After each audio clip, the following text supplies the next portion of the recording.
Welcome back again to Canon Fodder TV, the channel, apparently for Arsenal fans all over this world. So it's a surprise live show here. We're going to be talking about Thomas Partey.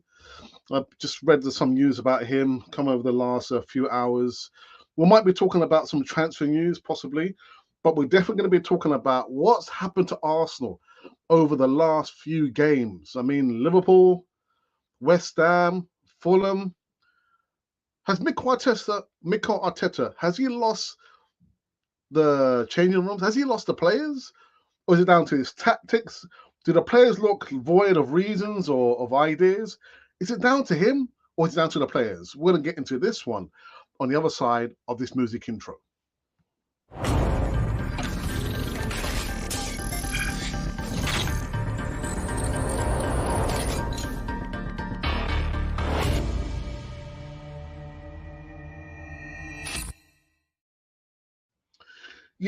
Welcome back again to Canon Fodder TV, the channel for Arsenal fans all over this world.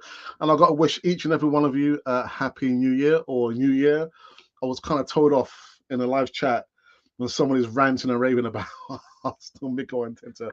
I said, happy new year. And they said, no, it's not happy new year because I said, look, do not let Arsenal upset your happy life. You've got a happy life. All right, Arsenal are going to do whatever they want to do, irrespective of what we feel and what we say. That was my message, but the person kind of got very, very upset with me. I think, come on, take it easy, man. Happy New Year. Happy New Year to you. So, like I said, it's a bit of a surprise. Is it a surprise show? Kind of, sort of. But I want to talk about, at least start the show, about these two wingers here. Oh dear. Now, according to another platform, they're saying that Arsenal have a problem with Bukayo Saka and Gabriel Martinelli. It is compromising their title bid. Now, I would say the reason why Arsenal have not won their last 3 games, it's not solely down to Bukayo Saka and Gabriel Martinelli. They are part of the components, yes, but it's not down to these 2 players there. Now, in consecutive matches, Arsenal have entered the final 30 minutes in desperate need of a goal. On both occasions, Mikel Arteta has removed Martinelli from the pitch. Against West Ham, it was 64 minutes. Against Fulham on Sunday, it was 67 minutes. Now, Martinelli hooked. Until recently, it would have been unthinkable to substitute the Brazilian with Arsenal in need of attacking spark. But over the past 18 months, few players in the Premier League have been so consistent in causing problems for the opposition. I completely agree. Now, at this point of the season, though there could be no objections, this is a sticky moment for Arsenal, and no player appears to be more stuck between the gears than a 22-year-old who has scored just 2 goals this season. In 18 league appearances this campaign, by comparisons, he scored 15 goals in 36 league matches last season. Now, the problem has been made worse by the fact that Bukayo Saka, another 22-year-old on the other side in Arteta's team, is also enjoying an charismatic challenging spell. Saka scored in the defeat at Fulham, but it was his first goal in 6 matches, and he was a long way off his best. It was Saka who lost the ball in the build-up to Fulham's equaliser. This moment was always going to come back to bite Arsenal on the bottom. Now, the way I see it, Mikel Arteta has to take responsibility for this.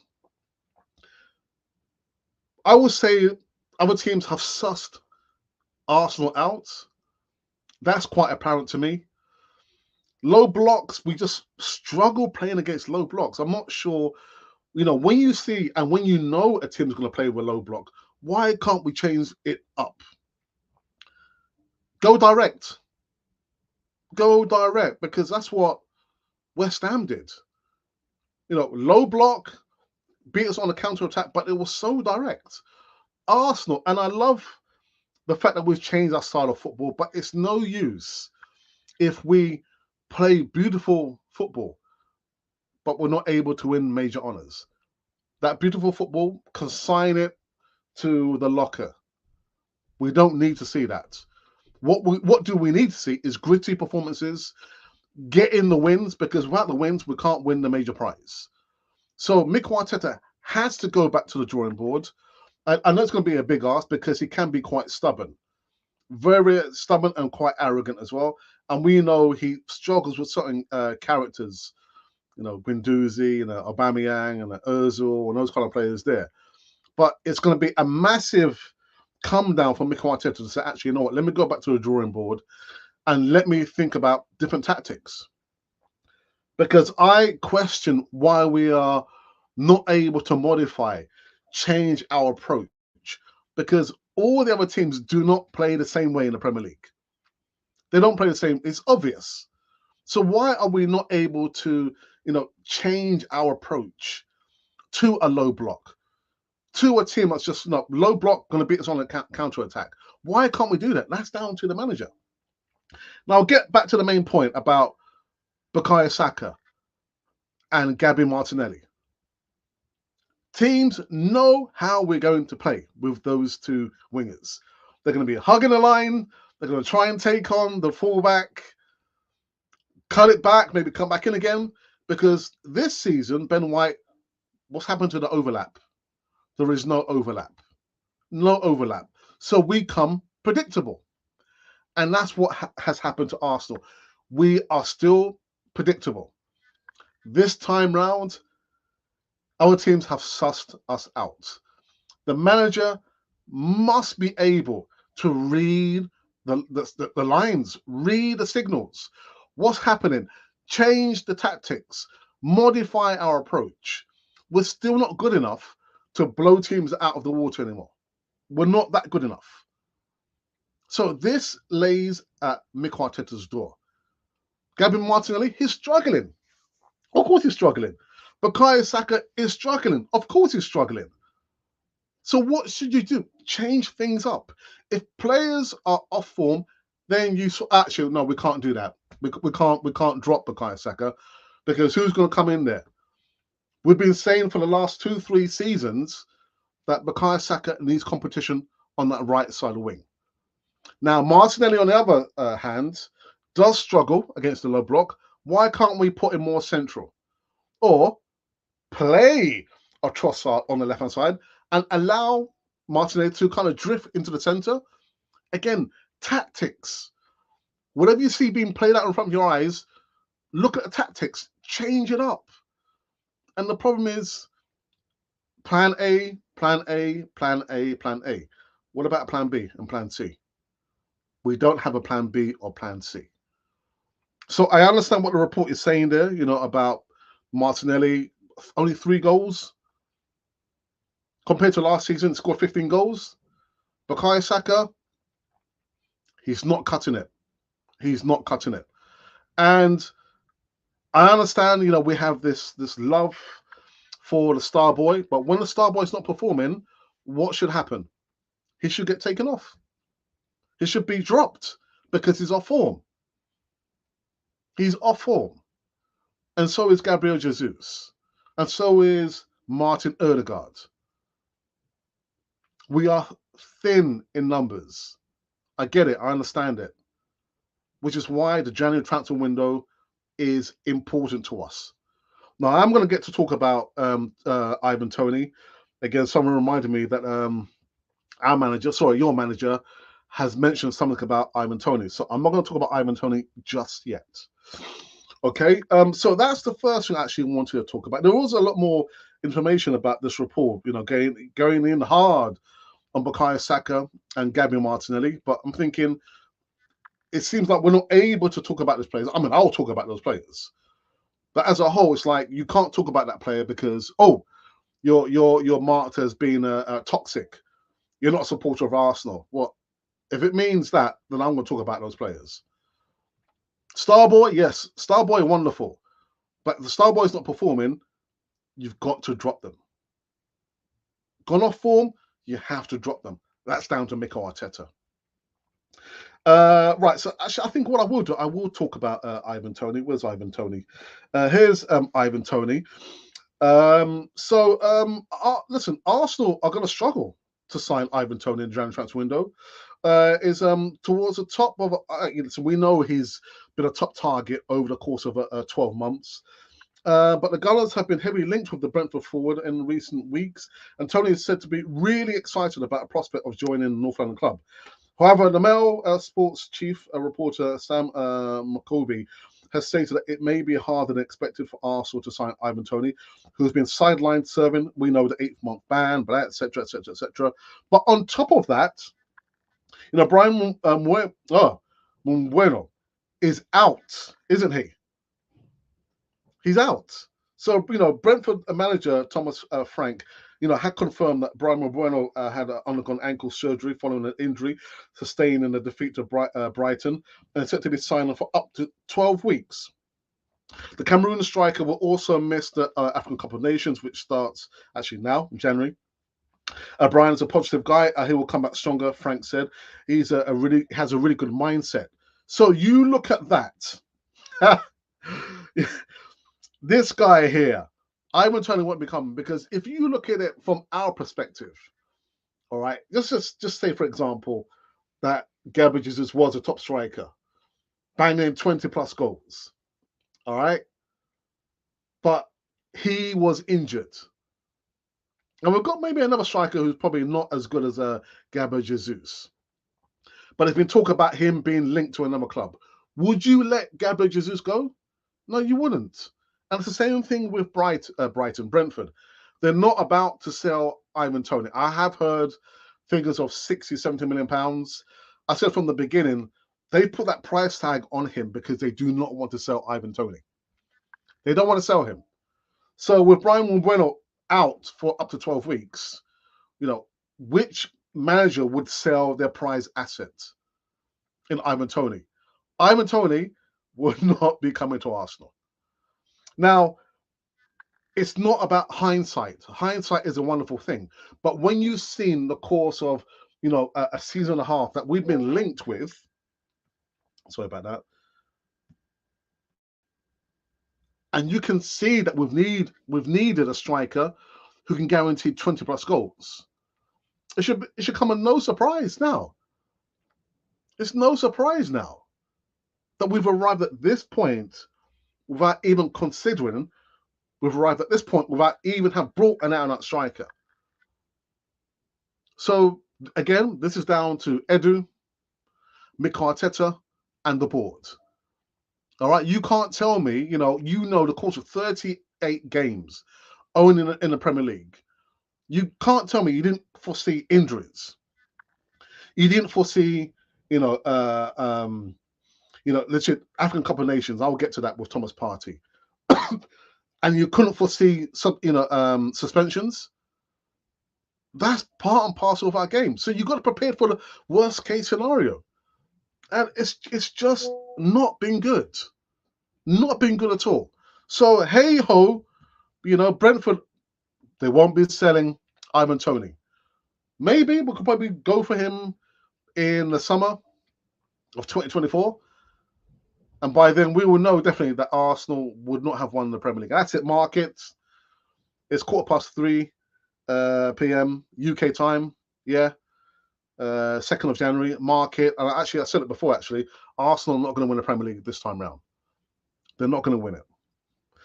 And it is disappointing, because you want your club, as well as the players, to have a winning mentality, to be ruthless. You've got to be ruthless. But we haven't shown that yet again. Haven't shown it. Anyway, I just thought I kind of get that off my chest. We will not be getting Ivan Toney. All right? We were going to market and buy a striker. No, we won't. Because that's just not the way that MIKEL ARTETA wants the players to play. Again, you look at Martin Odegaard, Gabby Martinelli, Bukayo Saka, Gabriel Jesus, and, Eddie Nketiah to a certain extent, last season, banging in the numbers, scoring the goals. But last season was last season. Goodness, just send me all in one. Sorry, guys, sorry about this. We need to. What's going on? Right, I hope that would disable it. That was last season. So again, you need to preempt certain things in the future. We can't, see the future, but you need to preempt certain things. Like I said, injuries, suspensions, players going off on international duty. You should know these things are going to happen. Don't arrive at the door of the transfer window thinking, oh my goodness, oh, what are we going to do? Oh no, we're going to buy a striker. If you're really serious about winning the Premier League, go in there and buy a striker. Doesn't have to be a striker 60 million, 70 million, 80 million. If our scouting network is a good network, we would have, I don't know, earmarked a striker who can do the business, irrespective of whether they play for a championship team or a low league in the Spanish league. Our scouting is not that great. It's not great. Right. What else did I want to talk about? So yeah, he's not coming. Ivan Toney will not be coming to Arsenal.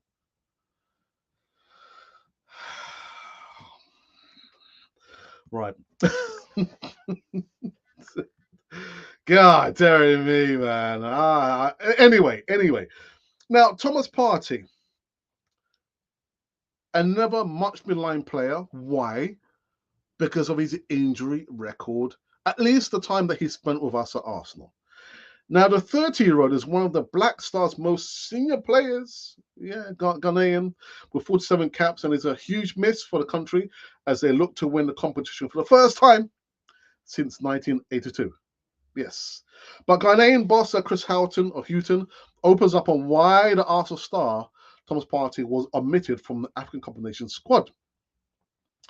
Thomas Partey for sure, and I'd say this is not a detrimental way to the squad that we have, but he is one of our most important players.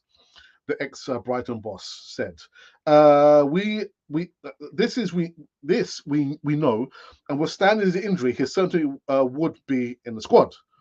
We know the quality of the player that he is. This is a player that has a substantial injury. I've spent a lot over this period of time with Thomas, and also engaging with the medical staff at Arsenal Football Club. As you can write, where's he going with this? And they will treat this injury with caution. And so with the player, this is a big injury for him and the biggest injury that he has had. The most important thing for me as a head coach and association is to give him support that he needs through this period. From all the information that we've been given, the timelines of his recovery and the caution that will be taken will not meet our timelines for the AFCON. Partey had a horror season at Arsenal this season, having made just 5 appearances in all competitions. 5 appearances in all competitions. The midfielder was initially ruled out with a groin injury in the early stages of the campaign, but after making a recovery, he was back in the physio's room. Just days later, when his injuries of the hamstring. Now, MIKEL ARTETA has not given a timeline on his return, while he might have to consider a long-term replacement for the January transfer window. I want your thoughts. I need your thoughts about Thomas Partey. You know what? I remember telling my wife when I first met my wife, and I was saying to her, I used to live and work in Costa Rica, Central America. And now I'm back in England. I came back here in 2009 because my father passed away. So I got my business out there. She goes, and? I said, well, I got it out there, but is it working? I said, well, no. So what's the point then? It's like saying you've got a dad, but your dad is dead. I think, right, that's a bit harsh. Thomas Partey, as probably one of the best, I can't say a box-to-box midfielder that he is at Arsenal. He's no use to us if he's always injured. Only 5 games. Across all competitions. 5 games across all competitions is no use to us. No use at all. Have we missed him? Well, possibly. We never got to see him really start in the midfield. Where did we see him start? As an inverted right back. An inverted right back. Again, this is down to MIKEL Arteta. Down to MIKEL Arteta. Not quite the Tinkerman. I mean, it's one thing being injured. But it's quite another thing when you have been scouting midfield, in the quality of Declan Rice. And then come the time for both of those players to play in the midfield, their best position there. No, you prefer to have Thomas Partey as an inverted right back. So this might upset some of you. It might not upset any one of you. But I've said this a long time ago that Thomas Partey, we need to sell. I'm not even thinking about, let's try and recoup that 40 odd million pounds that we spent on him. We're never going to recoup that money unless you're thinking about sending him to a pro Saudi team. Need to sell those players. Got to sell those players. And I was watching another podcast late last night actually, and they were going hell for leather. I'm not going to mention their name, but I like what I hear, man. I like what I hear. I mean, they were going in hard on, MIKEL Arteta. Why do we still have Mohamed Elneny? Why do we have Reece Nelson? Why do we have those players there? They need to be sold. And I've got to say, I agree. Reece Nelson for me is not going to make it. Mohamed Elneny, can't say fantasy football, but you think, you want to stay at Arsenal. You got given one final contract. You said you wanted to finish your career at Arsenal. That's fantastic. But truth be told, in the cold light of day, when you've got Arsenal, which is probably still the third biggest club in the country, trying to win the Premier League, should have won it last season. I'm sorry, but players like Mohamed Elneny, and again, I love Mohamed Elneny. He's probably scored more goals still than Thomas Partey. You got to sell those players. Emil Smith Rowe, big part player in a bigger picture, can't get a start for love of money. I don't know, man. I don't know. Liam, what do you think, man?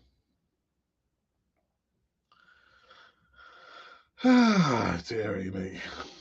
So yeah, MIKEL Arteta, has a lot to answer for. Really, really a lot to answer for. And if we're going to talk about, the striker, which striker? I do give respect to Dominic Solanke, but is he really the player, the striker that we need? For me, it's more like for like. It's more like, look at his stats. Not scored more than 20 goals in one particular season. He's probably having, one of his best seasons. But is he the answer? I don't think he is. Again, come into a live chat and let me know your thoughts. But for me, Dominic Solanke is not the answer. Not the answer. And if you're of the view that he is, let me know why you think he is. And you can't just say, because he's Premier League proven. Premier League, he has to produce the goods. What are the goods? Score goals. I thought Bukayo had a stinker of a game against Fulham. Martinelli, not the best of games.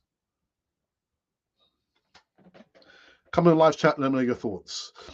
So these are all the new segments currently running on this after show. I'm going to be on another platform in just short of an hour and a half's time. Just that was the sound that somebody was sending me the topics that we're going to discuss.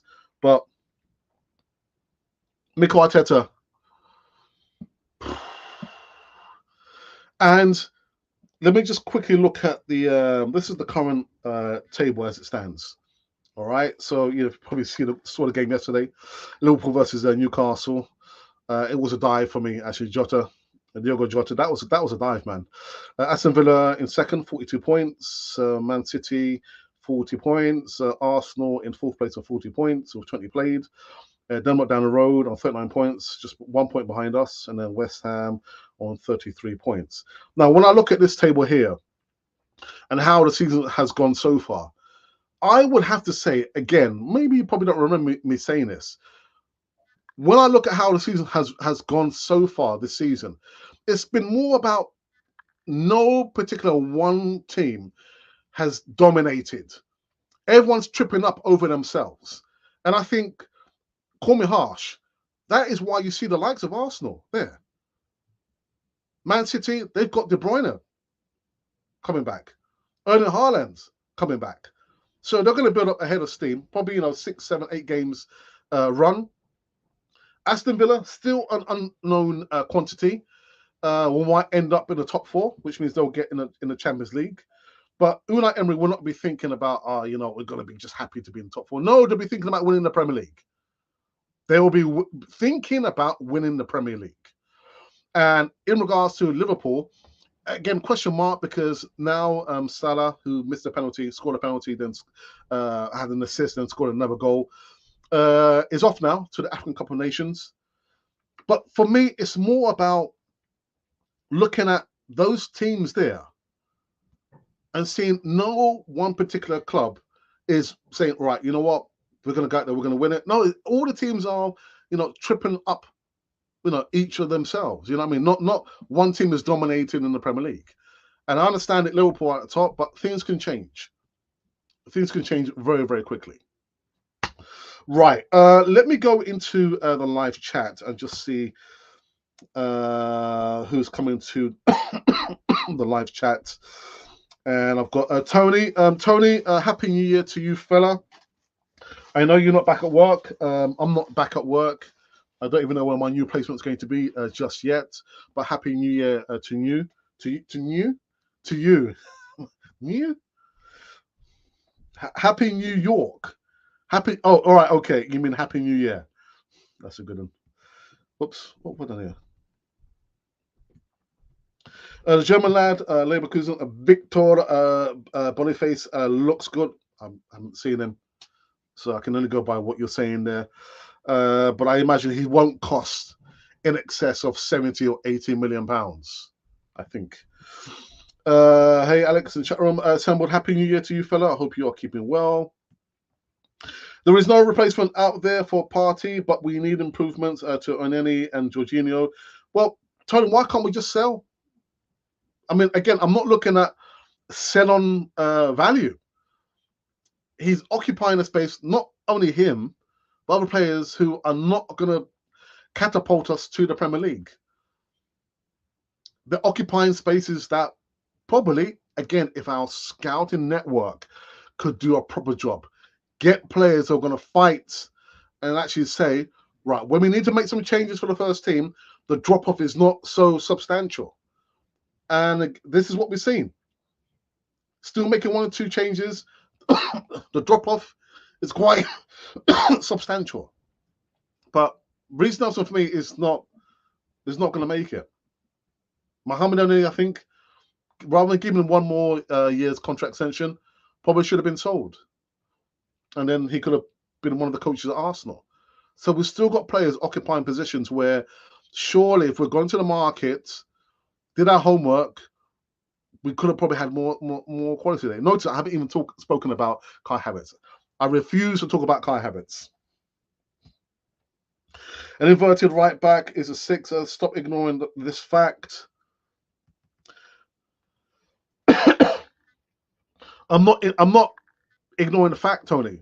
What I'm saying is that when you've got someone whose mobility is not that great, when you look at, you brought a Declan Rice, we've been tracking him for how long? To pair him as a double pivot with Thomas Partey. The moment we get this player, he's as inverted. And then his recovery speed is not that great. I can't remember which game it was. Maybe it was against Fulham, I think, when we first played against them. Once he kind of inverted, the ball came back in that position that he just left. So if you're going to have inverted right back, make sure they've got great mobility. Thomas Partey recovery speed is not that great. 30. A player forever playing with injuries, struggling maybe, I don't know, with the weather or the pace and the physicality of the Premier League. So 6'6", yeah, as it inverted, Make sure that player is quality and has great recovery speed. Thomas Partey, no, sorry. In my opinion, the full story of the dressing room antics isn't in the public domain. But well, I tell you what, assembled. When I was watching this podcast last night, they were talking about it. They went hell for leather talking about it, and they appeared to be, I don't want to say well connected, but they were speaking because somebody had told them that there's a little bit of disharmony amongst the players. I would say mainly, but one of the issues is because as how they see Aaron Ramsdale has been treated. But I'm not going to mention the podcast. I'm sorry, I can't mention the podcast, but I thought, oh my goodness. I'm not taking Solanke. Why not Solanke? Why not Solanke? Young, athletic, can header. Yeah, he can score left foot, right foot, I think. Why not Solanke, Tony? I'm not telling you. I stayed up late watching the podcast. I just saw, because I was watching some previous videos that this particular gentleman did. He used to feature, or probably still does feature on AFTV. I don't know because I don't watch AFTV. But yeah, these guys were just hammering out last night, thinking, "Oh my goodness." Yeah, I'm not gonna say the podcast. If you know, you know. If you know, you know. Eltel, the original Godfather, reporting, sir. Eltel, Happy New Year to you, fella. We've got to get you back onto Canon Fodder once we're fully up and running. There is no Easy Talk this Friday. Probably back next week, as well as all the other segments. But original Godfather, Happy New Year to you, fella. Arteta needs an experienced assistant manager who stands up to him. But that is not the only ingredient. It's not the only ingredient. There are so many elements to this story being played out. You know, about the recruitment. And I sound like a broken record, Tel. The recruitment, the tactics, the management, the mentality, all those elements there gives us the sum total of where we are now. And yes, I understand that those who have their glasses half full, and still in top four, that's wonderful, wonderful. But when you look about how we perform against West Ham, how we perform against Fulham, that should tell you a story there. Players, our 4-star, 5-star players, are all off form. They're all off form. And Eddie Nketiah is our second top scorer in the Premier League. Eddie Nketiah.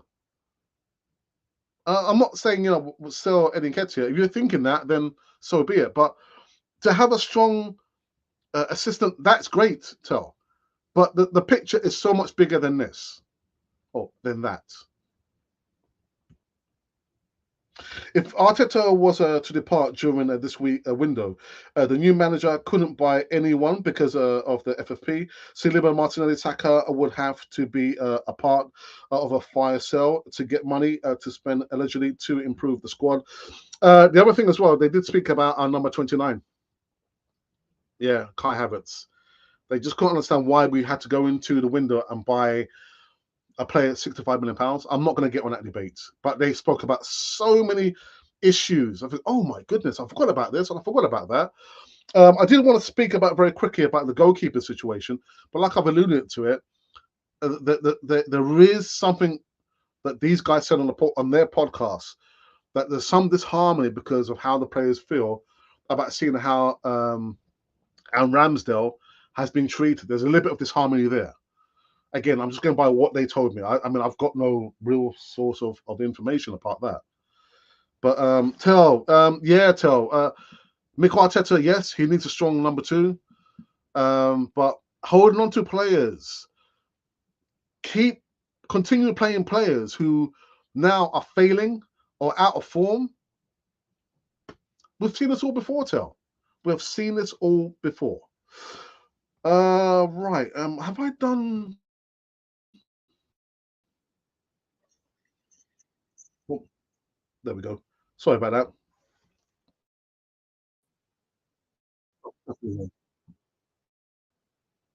Sorry about that, people. God, dearie me. We did a poll. Did we do a poll? Yes, we did. All right, it won't play for. All right, come on, what's going on? What's going on? What's going on?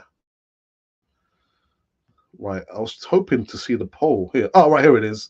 So, we asked the question: will a striker make a big difference if we were to buy the striker in a January transfer window?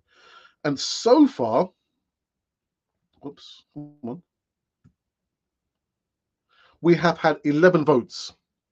And the question is again: will a striker make a big difference? Choose only one. Out of 11 votes, 80% of the votes say no, and 82%, yeah, 82% say actually having a quality striker, guaranteeing the goals in bucket loads will make a difference. 82%. Go and tell MIKEL ARTETA because he ain't listening. He's not listening to me. Doesn't listen to me. Right. Whoops. But yeah, you know, this FFP situation, we got ourselves in a situation there. We can't blame anybody else. We got ourselves in that situation there. You know, you take stock of what you have, sell off what you have, which is no use to you, and try and reinvest that money on other players. Surely it should be as simple as that. What's happened here? Robert Johnson, greetings and good vibrations to you, family, for the coming year. Robert Johnson, I wish you the best for this new year, 2024. And boy, has the time flown by. It's just like the other day I was at primary school. And boom, all of a sudden, I'm in my late 50s. And actually, this Saturday is going to be on my birthday. Late 50s, tell. Yeah. But anyway, good to see you in the live chat, my friend. What about the treatment of Martinez, Niles, and Guendouzi, Alba? Yes, it had to come back to bite him eventually. Yeah, they also. You sure you wasn't watching the same podcast I was watching last night? They were saying the same thing, and actually, I was watching one this morning. Oh my goodness! Again, no free advertisements here, but they did a watch along, and oh god, my goodness! I don't know, man. I don't know. Really, I'm not sure what to say. What do you think, Liam? Chippy. Liam, what do you think, man? Sacked a lot of them, Alex. Sacked a lot. Get rid of them, Alex. That's a terrible Irish accent, man. I hope Liam Chippy Brady's not listening. All right. Okay. I think we are finished. I believe we are finished. You know, and again, we won't be getting Ivan Toney. You know, Brian Wimmer out for 12 weeks means we are not getting Ivan Toney, because what club, what manager would want to sell their the better striker of the two? I mean, would you sell one of our strikers if you really needed him? Brentford are not about to sell Ivan Toney, so we need to forget about that. He will not be coming to Arsenal. And then I spoke about this guy here, you know, Solanke, Dominic Solanke. To me, it's just like for like. We don't have any out-and-out strikers that we can rely on and say, all right, you know what? Knowing that the goal is open, he's not going to miss a header. He's getting around the goalkeeper. He's going to score. Much like, you know, I'll say it, Ian Wright. For sure, you know he's going to score. For sure, you know he's going to score. But for me, Dominic Solanke is not the answer. Not the answer. I probably would have gone for Dusan Vlahovic, but I guess that's never going to happen. But Dominic Solanke, not for me. Not for me. We spoke very briefly about the goalkeeping situation. And again, I can only go by what I heard on this platform last night, that there seems to be a little disgruntlement amongst some of the players. It seems like there could be a divide. The players are not happy as to the way that Aaron Ramsdale has been treated. Oh my goodness. And apparently at the game, these guys were saying is that you could hear that when Raya went down in the Fulham game, a lot of the fans were saying, yeah, cheering, because they were wanting to see Aaron Ramsdale. Can you imagine that? Can you imagine that? So it seems like they're divided. Let me remove that very quickly. Yeah, some of the fan base want to see Aaron Ramsdale back at Arsenal, and some are never going to forgive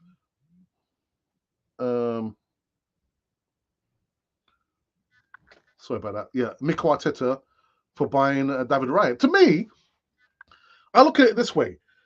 If you're saying there's not much difference between David Raya and Aaron Ramsdale, then surely you would keep David Raya in goal. Because if you're changing the goalkeeper situation, change the goalkeeper, surely you're going to get the same performance. Do you understand what I mean? If you're saying that these two goalkeepers are roughly the same, changing the goalkeeper is not going to make any difference. That's the way that I saw it anyway. And also we spoke at the top of the show about a report basically saying that these two wingers are the main reason why Arsenal will not win the Premier League. I was thinking, are you sure about that? I don't think so.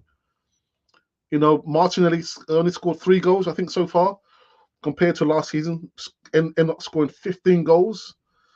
And Bukayo Saka has had a real stinker, but yeah, it seems like we can't talk about Bukayo Saka because Bukayo Saka is the golden boy. Golden boy, so we can't talk about golden boy, can we? Well, I can, anyway, at least. And then we spoke finally about Thomas Partey. Thomas Partey, for me, we have to sell Thomas Partey. Hasn't gone to the African Cup of Nations because I didn't realize Chris Houghton or Houghton. Is it Houghton or Houghton? Chris Houghton. Anyway, the Ghanaian manager has said that they've done their maths, and he won't be going to the African Cup of Nations because he's sustained a serious injury. I was thinking, well, for us, at least at Arsenal, he's no use to us if he's going to be occupying the physio's bench. Only 5 games across all seasons, all competitions this season. Only 5 appearances. That's nowhere near enough. Sell him for a midfield that's more durable. And in regards to, number 6, he wears number 6, and number 6 is inverted. Make sure that number 6 is more mobile and more robust and doesn't break down, much like Thomas Partey. And I think we are done. Oh, just one more look at the Premier League table. Liverpool played 20, 45 points. Aston Villa played 20, 42 points. Man City in 3rd place. 1 game in the hand. Yeah, they could leapfrog over Aston Villa and go into 3rd if they win their next game.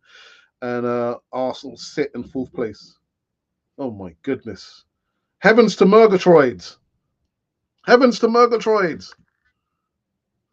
Oh, dearie me. Anyway, I need to go and eat me porridge. No, I don't eat porridge. I don't eat porridge. But I'm going to be appearing on Cozy. Can I put his channel's details? Anyway, I'm going to be in another platform in an hour and 15 minutes time. Just, talking about Arsenal, man. The situation that we are in. And again, I get it. You know, those of you who have your glasses half full, think, but we're still in there with a shout. You know, we're only 5 points off, the leaders. But I'm thinking, but Man City, they're getting, now you can see they're getting back into that, because how can I say it? They're gaining some traction now, aren't they? They're gaining some traction. Kevin De Bruyne came back. Erling Haaland is just a little bit short off returning. So they're going to get back in there. So unbeaten run of 6-7 oh my goodness. Last season was our best chance. No pressure. There was no pressure there. This season, there is pressure. Expectation. Spent over £700 million. £700 million. That comes with expectations. We're giving us money. We expect something in return. It's not going to happen, people. It's not going to happen. Right, let's just this last comment here. I believe from Eltel. Oops. Arteta has boxed himself into a corner. Players will turn on him. Too many empty promises. Will win the Champions League within 3 years. Maybe it's been four seasons now with him. And by that, I'm not saying I'm Arteta out. I'm not. Happy birthday in advance for Saturday. A few more years and you'll be, my goodness. I tell you what, you know my brother Ralph. You know the funny thing is when my brother was telling me, oh, but I've got my pass, my free pass. That's free pass. Oh my goodness, my brother's 60. Oh my goodness, man. Time waits for no man.